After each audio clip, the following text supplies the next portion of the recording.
Multivitamin हमारे देश में चौथा सबसे ज़्यादा बिकने वाला सप्लीमेंट है और बहुत सारे लोग मल्टीविटामिन टैबलेट्स का कंजम्पशन कर रहे हैं हेल्दी लाइफस्टाइल जीने के लिए, जो कि अच्छी बात है और मुझे मल्टीविटामिन टैबलेट्स लेने में कोई भी प्रॉब्लम नहीं है। बट प्रॉब्लम तब आनी शुरू हो जाती है जब लोग जो भी डाइटिशियंस है या फिर जो जिम ट्रेनर्स है वो कंपेयर करने लग जाते हैं हमारे मल्टीविटामिन्स को और फ्रूट्स को। आज से ठीक 10 साल पहले या फिर 20 साल पहले जब ये जो स्पोर्ट्स न्यूट्रिशन सप्लीमेंट में मल्टीविटामिन्स नहीं आया करता था, तब सिर्फ डॉक्टर हमेशा मल्टीविटामिन रिकमेंड करते थे और वो भी उन लोगों के लिए जो बहुत ज़्यादा बीमार है या फिर उनमें कोई स्पेसिफिक विटामिन्स की डेफिशिएंसी है। फ्रूट्स हमारे लाइफस्टाइल का हिस्सा करोड़ों सालों पहले से रहा है और ये जो मल्टीविटामिन्स आए हैं इन्हें अभी आए हुए सिर्फ कुछ साल ही हुए हैं।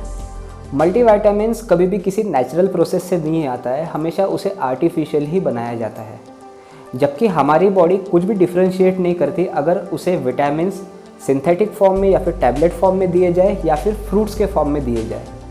उसके लिए विटामिन्स ही होते हैं। बट जब आप उसे कंपेयर करते हैं मल्टीविटामिन्स को फ्रूट के साथ में, तो आंसर बहुत ज़्यादा बदल जाता है।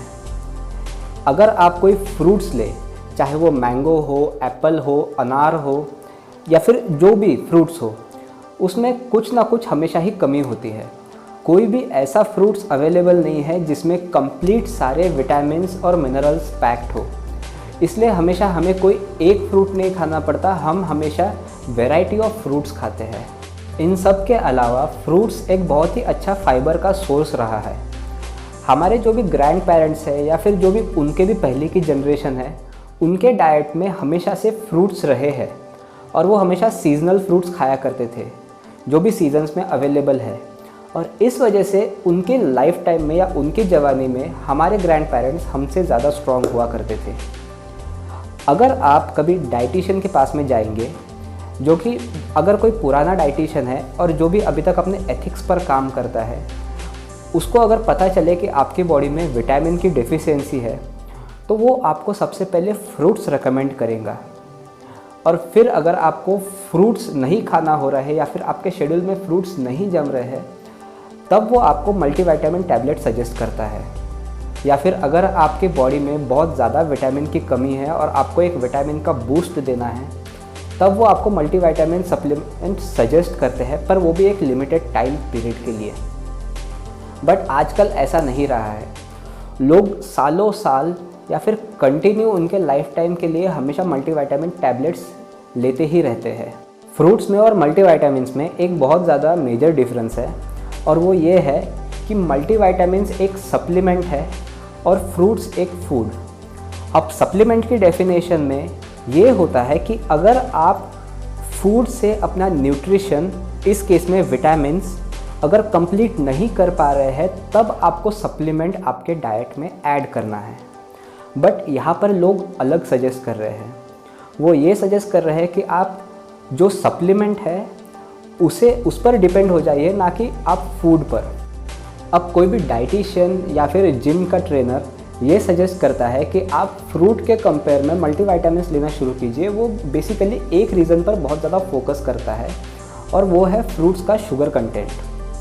वो हमेशा आपको एक रीज़न हमेशा ही देंगे कि वो बोलेंगे कि फ्रूट्स में शुगर होती है और शुगर हमेशा फ़ैट को हमारे बॉडी में इंक्रीज़ करती है, इसीलिए आप फ्रूट की जगह पर मल्टीविटामिन खाना शुरू कीजिए।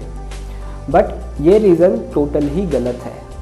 फ्रूट्स में जो भी शुगर अवेलेबल होती है वो शुगर एक नेचुरल शुगर है, उसे हम आर्टिफिशियल शुगर में या जिसे हम शक्कर कहते हैं उससे कंपेयर नहीं कर सकते। अगर कोई मुझे रिकमेंड करने को बोले कि अगर मैं चूज़ करूँ multivitamins as compare to fruits, तो मैं हमेशा फ्रूट्स के ऊपर जाऊंगा।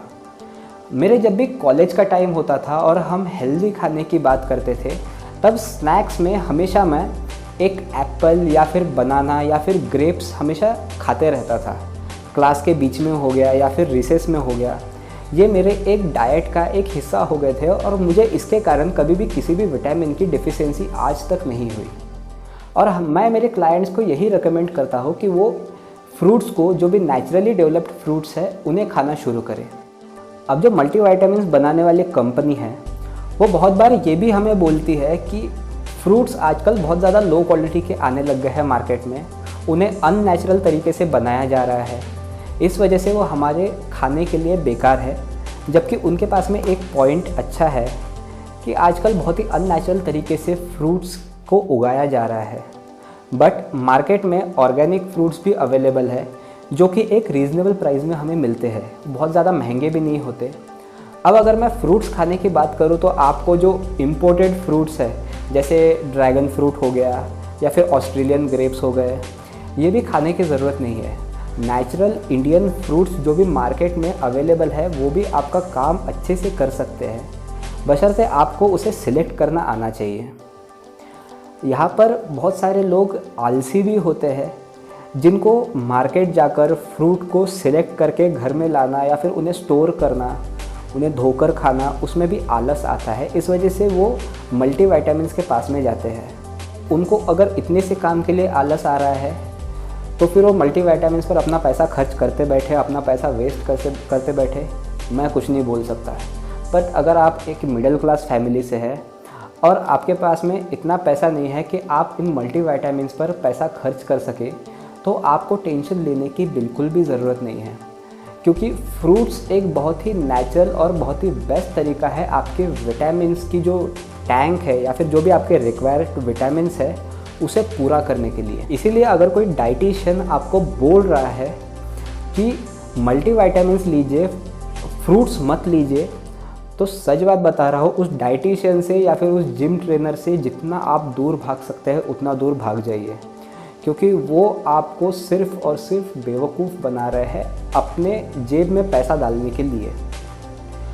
अगर आपको वीडियो ये पसंद आ रहा है तो कमेंट्स में ज़रूर लिखकर बताइए, और आपको अगर कोई भी टॉपिक पर वीडियो चाहिए, उस टॉपिक पर रिसर्च चाहिए, तो आप कमेंट पे लिखकर मुझे बता सकते हैं।